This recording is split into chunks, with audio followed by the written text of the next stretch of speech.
Kembali lagi di Bibit News. Hari ini kita mau membahas soal kalau misalnya pengen mulai investasi, itu sebaiknya dari mana sih belajarnya?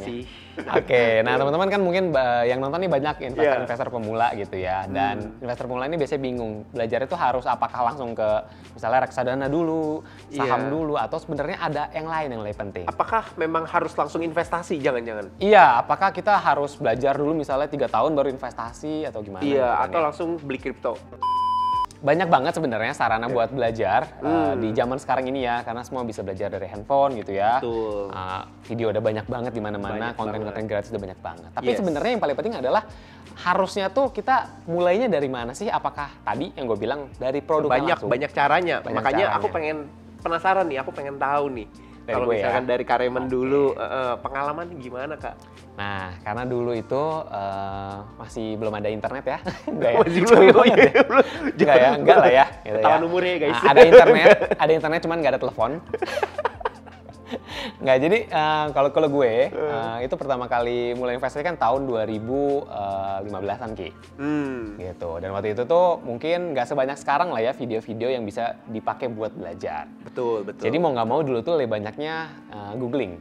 Gitu. Jadi banyak coba cari-cari, baca-baca gitu ya. Misalnya reksadana, coba deh cari reksadana itu apa, cara kerjanya gimana, dan apa sih pengalaman orang-orang yang udah pakai reksadana duluan, itu tuh kayak gimana. Benar. Gitu. Kalau Ricky sendiri dulu dengar-dengar katanya belajar dari batu ya? Dari zaman batu. Enggak ya? Jadi ketok-ketok. Enggak. Jadi memang langsung terjun sih Kak sebenarnya. Oh iya, langsung terjun. Langsung terjun. Nggak belajar, berenang. Berenang. Biar kelelep. Iya, soalnya dari dulu juga meskipun ada internet dan lain sebagainya, alatnya nggak punya komputer. Oke. Mau nggak mau memang belajar dari agak susah dulu kayaknya ya. Memang langsung terjun, terus belajar dari cara ngatur duit dulu. Oh, ngatur uang dulu ya? Iya, nggak invest dulu jadinya. Jadi memang nabung biasa dulu di bank gitu. Cara ngatur uang dulu, baru mulai sedikit-sedikit, di bank kayaknya bunganya rugi nih gitu kan. Kecil banget kan, malah minus kan nih. Bener banget tuh, berarti kalau Ricky mulainya dari keuangannya dulu ya Ki ya? Betul. Kenapa sih Ki kira-kira orang tuh butuh mulai itu bukan bahkan langsung investasi, tapi dari pengelolaan keuangan dulu? Kalau menurut lo kenapa? Karena kalau misalkan kita langsung investasi, lalu ternyata kita butuh uang, dan investasinya lagi rugi, itu yang gawat sebenarnya kan. Berarti fondasi keuangan kita harus kuat dulu. Bener, fondasinya dulu tuh. Kalau kita punya uang lebih setiap bulan kan kita udah menjamin bahwa pasti bisa nabung atau investasi. Bener, karena gitu. Banyak mungkin ya orang yang cash flow-nya belum bener, ya masih pengeluaran lebih besar daripada pendapatan. Bener. Akhirnya dia mulai invest nih. Betul. Nanti ketika butuh uang, dijual-jual juga buat apa? Dijual-jual juga. Kalau jualnya untung sih nggak apa-apa. Tapi kalau jualnya rugi, ya gawat. Itu yang bisa jadi gawat. Berarti kita mulai dari pengelolaan keuangan. Gue setuju sih.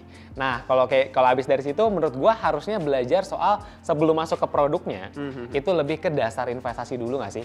Soal kenapa sih alasan lu tuh harus investasi? Betul. Karena kalau orang gitu ya melakukan sesuatu tanpa ada alasan yang kuat tuh biasanya di tengah jalan udah males, ya nggak? Iya, udah males atau jadi kapok. Kapok ya? Kapok karena rugi, misalnya kapok karena ketipu, karena apa? Nah, karena nggak belajar dulu investasi itu kayak gimana sih? Bener. Kan ada untung, ada rugi ya. Orang rugi, maunya untung doang, ada risikonya betul. Gitu. Orang maunya untung doang. Strateginya juga harus dipikirin matang-matang. Strateginya juga harus dipikirin matang-matang, bener. Terus mindset Ki yang paling penting. Mindset, tujuannya ya. Bener, kita nggak sembarang cuma nabung aja, tapi juga ya udahlah kita segini dulu lah dapat keuntungannya. Ya kalau memang tujuannya keuntungan aja. Tapi kita nggak tamak juga karena kita tahu tadi udah belajar. Ada risikonya. Ada faktor-faktor yang harus diperhatiin. Mindsetnya yang bener dulu bahwa kita nabung untuk jangka panjang atau investasi untuk jangka panjang atau untuk jangka pendek. Nah, itu mindset yang itu bener banget sih. Karena kalau langsung terjun ke produknya gitu ya, tahu-tahu produknya itu ada produk-produk yang berisiko tinggi, yang sebenarnya buat jangka panjang. Yes. Tapi dia karena nggak tahu dasar investasi, akhirnya dia pakai buat jangka 1 tahun dan akhirnya malah nggak sesuai harapan. Yang bahaya itu sekarang lebih banyak nampilin keuntungan-keuntungan yang cuman sementara, pendek-pendek. Maksudnya gimana tuh? Jadi investasinya berisiko, tapi orang lebih banyak blow up animonya adalah, gue bisa untung sampai ratusan persen. Bener, gitu 40%, 50%, ratusan persen, sehingga orang-orang langsung loncat ke produk. Langsung loncat ke produk investasinya ya, ke instrumen, tanpa mempelajari investasi itu kayak apa sih dasar-dasarnya, basic-basicnya, fondasi yang benar, cara ngelolong gimana, bahkan ada yang minjem duit kan buat investasi. Nah, itu yang gawat. Gitu. Jadi Tadi ya kita ulang dulu. Jadi pengelolaan keuangan nomor 1, kalau udah bener, udah rapi gitu ya, udah ada sisa yang bisa buat diinvestasiin, baru kita pelajari basic investasinya. Kenapa harus investasi, mindset itu harus diperkuat dulu. Abis itu baru ke produknya. Okay. Nah, kalau aku sendiri mulai dari reksadana nih Kak. Kalau Kakak? Sama lah. Sama ya? Makanya gue di Bibit. Tapi bukan semata-mata karena kita Bibit juga. Tapi memang kalau gue pribadi mulainya dari reksadana karena menurut gue reksadana itu adalah yang paling ramah untuk pemula. Bener.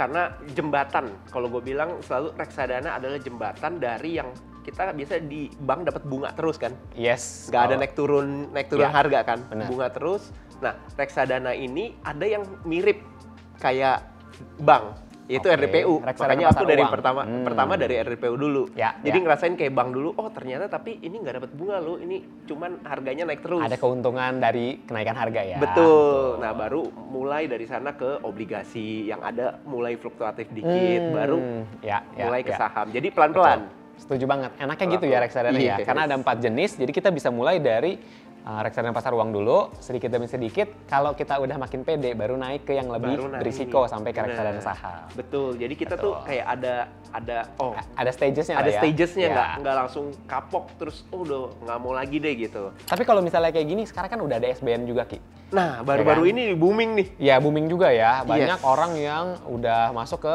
jadi investor obligasi juga. Kira-kira kalau mulainya dari obligasi juga boleh nggak sih Ki? Boleh banget. Karena sebenarnya dari tingkat keamanan tuh obligasi kan dijamin sama negara. Ya kan ada undang-undangnya. Jadi sebenarnya itu cukup aman. Apalagi untuk simpan 2 tahun, 3 tahun aja ke depan. Kan SBN retail kan ya? Ya, betul. Jadi SBN ini terjangkau juga, minimum dari 1 juta. Dan yang paling penting adalah risikonya itu hampir nggak ada ya, karena tadi dijamin sama negara. Betul. Nah, jadi kita udah bahas tadi mengenai pengelolaan keuangan, habis itu ke dasar-dasar investasi, baru ke produknya ya. Intinya adalah kayak gitu. Bener. Nah, kalau zaman sekarang tuh gue pengen dapetin ini semua tuh bisa di mana sih Ki? Nah, sebenarnya kan banyak banget nih. Banyak banget. Ya kan di luar sana ada video-video, ya kan ada YouTube-nya, bisa lihat dimanapun, tapi udah YouTube, dipermudah lagi nih untuk kita yang pakai Bibit kan. Ada Bibit Academy. Ada Bibit Academy. Udah baru keluar. Jadi Bibit Academy ini apa sih sebenarnya? Jadi Bibit Academy itu untuk belajar investasi mulai dari pertama untuk para pemula kan memang kan. Tadi yang kita ngomongin nih, yang Kareman ngomongin sebenarnya mengelola uang ada tuh. Ada di situ modulnya. Basic personal finance. Basic personal finance. Ngomongin investasi, ada basic investing. Ada basic investing. Mukanya muka lu lagi ya.